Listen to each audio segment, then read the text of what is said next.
তো এই বায়োলজিটা তোমাদের জন্য যারা ইঞ্জিনিয়ারিং প্রিপারেশন নিয়েছিল তাদের জন্য এই কোশ্চেনটা অনেকটা ভাই হার্ড হয়েছে, অনেক মানে অনেক হার্ড হয়েছে। এখানে 10 পাওয়া খুবই ডিফিকাল্ট হবে, খুবই ডিফিকাল্ট হবে। আমি যতগুলো স্টুডেন্ট এগুলো কথা বলে। সুপ্রিয় শিক্ষার্থীরা, আসসালামু আলাইকুম। তোমার সবাই কেমন আছো? অলরেডি তোমরা সাস্ট ভর্তি পরীক্ষা দিয়ে চলে এসেছো এবং তোমাদের মনে এখন একটা প্রশ্ন ঘুরতেছে যে প্রশ্নটা কিরকম হলো, কিরকম কাটমার্ক আসতে পারে এবং কত পজিশন পর্যন্ত গেলে আমার চান্স হতে পারে, তাই না?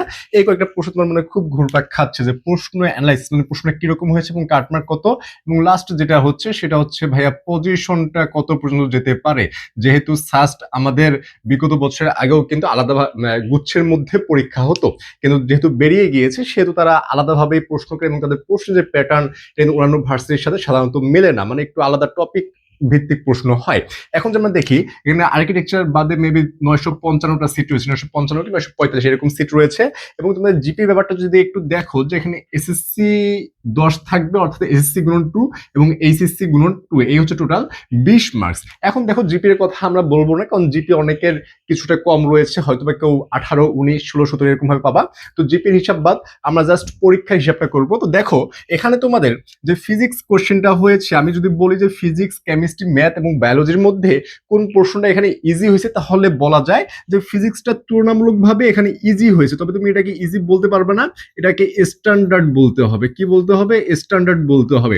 এই চারটা যে সাবজেক্ট রয়েছে, চারটার মধ্যে ফিজিক্সটা তুলনামূলক তিনটার চেয়ে কিছুটা ইজি হয়েছে। তবে এখানেও তোমাদের যে প্রশ্নটা আছে সেটা হচ্ছে যে ভাইয়া 4 থেকে 5টা আউট অফ দ্য সিলেবাস, মানে তোমরা যে পড়াশোনাগুলো করেছো তার বাহির থেকে এসেছে। এটাই হচ্ছে তোমাদের গেম চেঞ্জার। মানে তোমরা যারা পুরোপুরি বেসিক থেকে অ্যাডভান্স পর্যন্ত একদম ক্লিয়ার ছিল বা ক্লিয়ার আছে, তারা কিন্তু এই 4 থেকে 5টার মধ্যে দেখা যাবে 2 থেকে 3টা কোশ্চেন অ্যান্সার করতে পারবে। আর যদি সে অ্যান্সার করতে পারে তাহলে এই যে 2 অথবা 3 মার্কস পেলো, তাহলে কিন্তু সে গেম চেঞ্জার হয়ে গেল। এই 2 থেকে 3টা প্রশ্ন সে অনেকটা আগাই যাবে, ঠিক আছে?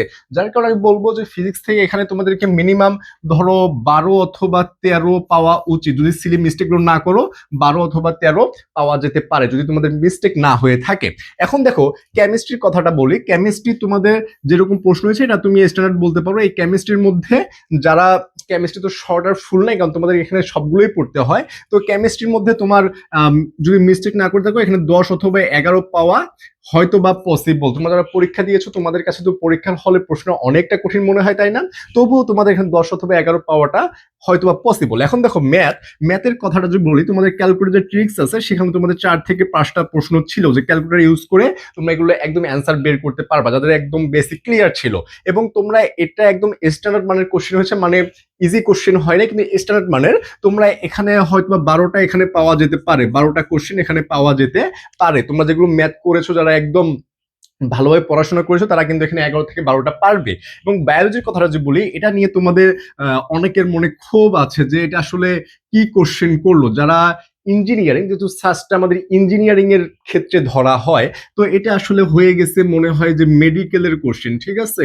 মেডিকেল বেসিস কোশ্চেন হয়ে গেছে। তোমরা পরীক্ষা দিয়ে বলতেছো ভাই এটা কি মেডিকেলে পরীক্ষা দিলাম না ইঞ্জিনিয়ারিং কলেজে পরীক্ষা দিলাম, বুঝলাম না, মানে ইঞ্জিনিয়ারিং ভার্সিটি।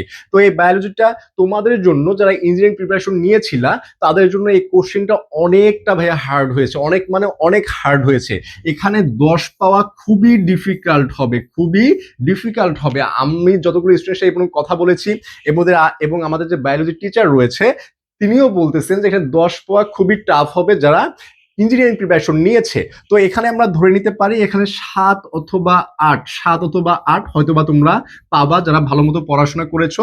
এবং কেউ যদি 10 পাও ভাই, কেউ যদি 10 পাও, তো সে আলহামদুলিল্লাহ পড়ে 2 রাকাত নফল নামাজ পড়িও, ঠিক আছে? কারণ এই প্রশ্ন এতটাই কঠিন হয়েছে এবং আমি যতগুলো স্টুডেন্টের সাথে কথা বলেছি একজনও বলে নাই যে প্রশ্নটা ইজি হয়েছে। সবার মুখে একটাই যে ভাইয়া বায়োলজি খুবই হার্ড হয়েছে, এটা মানে একদম আউট অফ টপিক। তো দেখো এখন তোমাদের যদি মার্কেটের হিসাব করে তাহলে কাটমার্কটা আমরা একটু বের করতে পারবো। ফার্স্ট হচ্ছে যে ফার্স্টে যে কাটমার্কটা আসে সেটা অন্যান্য ভার্সিটি তো হয়তো মানে এত হাই লেভেলের কাটমার্ক আসে না, কম অথবা মাঝারি লেভেলের কাটমার্কটা আসে। তুমি এখানে জাস্ট ধরে নাও যে তুমি যদি এখানে 12 ধরো, ফিজিক্স 12, তারপর কেমিস্ট্রি যে 11 ধরো, এবং এখানে ম্যাথ যদি 12 ধরো, এবং এর সাথে তুমি এখানে ধরো 8 ধরলা, তুমি এখানে 8 ধরলা, তাহলে 8 2 10, 11, 11 আর 2 13, 3 হাতের 1, তারপর এখানে আসছে 4, 43। অর্থাৎ তোমার 43 আসতেছে এখানে কাট মার্কে। 43 কাদের জন্য ভাইয়া? একদম লাস্ট পর্যন্ত যে সাবজেক্ট পাবা সে হয়তো 42 অথবা 43 কাট মার্কস আসতে পারে। তুমি কাট মার্কটা ধরে রাখতে পারো 42 অথবা 43 উইদাউট জিপিএ, ঠিক আছে, উইদাউট জিপিএ শুধু মার্কসের উপরে তোমার 42 অথবা 43 একটা কাট মার্ক আসার ভালো সম্ভাবনা রয়েছে। এবং তোমাদের এখানে যেমন ডিমান্ডেবল সাবজেক্ট রয়েছে সিএসসি, এটা নিয়ে যদি কথা বলি যে সিএসসি কারা পেতে পারো, যাদের তোমাদের মার্কস 63 থেকে 64 মানে 62 প্লাস থাকবে, 62 প্লাস থাকবে, তাদের জন্য সিএসসি পাওয়াটা ইজি হবে। মানে 63, 64, 65 এরকম যারা থাকবে তাদের জন্য সিএসসি মার্কস সাবজেক্টটা ইজিলি চলে আসার সম্ভাবনা রয়েছে। এবং লাস্ট পর্যন্ত সাবজেক্ট পাবে সে হয়তো 41, 42, 43 এরকম কাট মার্ক আসতে পারে একদম শেষ পর্যন্ত। এখন দেখো তোমাদের আর্কিটেকচার বাদে 940 যদি সিট ধরো, 940 প্লাস যদি সিট ধরো, তাহলে আমাদের সাধারণতই ম্যাক্সিমাম ভার্সিটিতে তোমার কত সংখ্যা পর্যন্ত টানে, মানে কত সিরিয়াল পর্যন্ত আর কি তোমার পজিশনটা দিবে, এটা এমনিতে ধরে নেওয়া যায় যে এটা 3 গুণ এমনিতে চলে যায়, 3x তো এমনিতেই চলে যায় নর্মালি। যেহেতু তোমাদের সাস্টের পরে এখনো পরীক্ষাগুলো বাকি রয়েছে, গুচ্ছর পরীক্ষা বাকি রয়েছে, হাজবেন্ডের পরীক্ষা বাকি রয়েছে, বেশ কিছু পরীক্ষা বাকি রয়েছে এবং তোমাদের ভর্তিগুলো বাকি রয়েছে, তো ধরে নেওয়া যেতে পারে যে এই পজিশনটা তোমাদের অনেক দূর পর্যন্ত যাবে ভাইয়া, অনেক দূর পর্যন্ত, তুমি কল্পনাও করতে পারবে না। এটা একদম সর্বোচ্চ সংখ্যক এবার যাওয়ার একটা ভালো সম্ভাবনা রয়েছে। তো তোমরা যারা পরীক্ষা দিয়ে আসলে তোমাদের পরীক্ষা কেমন হয় সেটা অবশ্যই কমেন্ট সেকশনে জানাবা। এবং যাদের পরীক্ষা খারাপ হয়েছে, ম্যাক্সিমাম পরীক্ষা তোমাদের খারাপ হয়েছে বায়োলজির জন্য, এটা আমি এতক্ষণে বুঝতে পেরেছি, যার কারণে তোমরা একটা নাম্বার লিখে দিচ্ছি 01720828052, এই যে হোয়াটসঅ্যাপ নাম্বারটা দেখতেছো, এটা তোমরা কি করবা, যারা গুচ্ছর জন্য একটা পূর্ণাঙ্গ প্রিপারেশন নিতে চাও, যে ভাই এতদিন তো অনেক হয়েছে, বারবার হারতেছি, আমি একটা ভার্সিটিও চান্স পাচ্ছি না, মন মতো পরীক্ষা হচ্ছে না, প্রিপারেশনটা নিয়েছি কিন্তু হয় নাই, তো এরকম যেসব স্টুডেন্টরা রয়েছে তাদের জন্য আমাদের ব্যাচ রয়েছে জিএসটি ICU 0.4।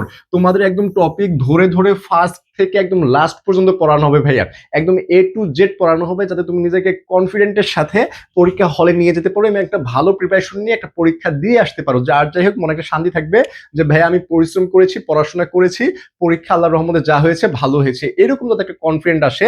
এই জন্য এই ব্যাচটা আমাদের যত কিছু করা প্রয়োজন আমরা সব কিছুই করবো ইনশাআল্লাহ।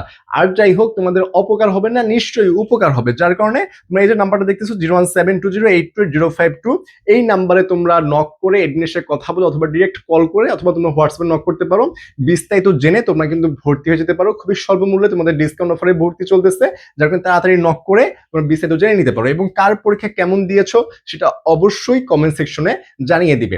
তো আসসালামু আলাইকুম, ধন্যবাদ সবাইকে এবং সবার জন্য শুভকামনা। যাদের চান্স হচ্ছে তাদের জন্য তো অবশ্যই শুভকামনা, এবং যাদের চান্স হয়নি ভাই জাস্ট মনে রাখবা তোমার জন্য আল্লাহ সামনে কিছু অবশ্যই ভালো রেখেছেন, নিশ্চয়ই উত্তম কিছু তোমাকে দিবেন, এই জন্য তোমাকে এখনই দিচ্ছে না, এই জন্য হতাশ হয়ে যাবে না, জাস্ট পরিশ্রমটা করে যাও, নিশ্চয়ই সামনে ভালো কিছু হবে ইনশাআল্লাহ।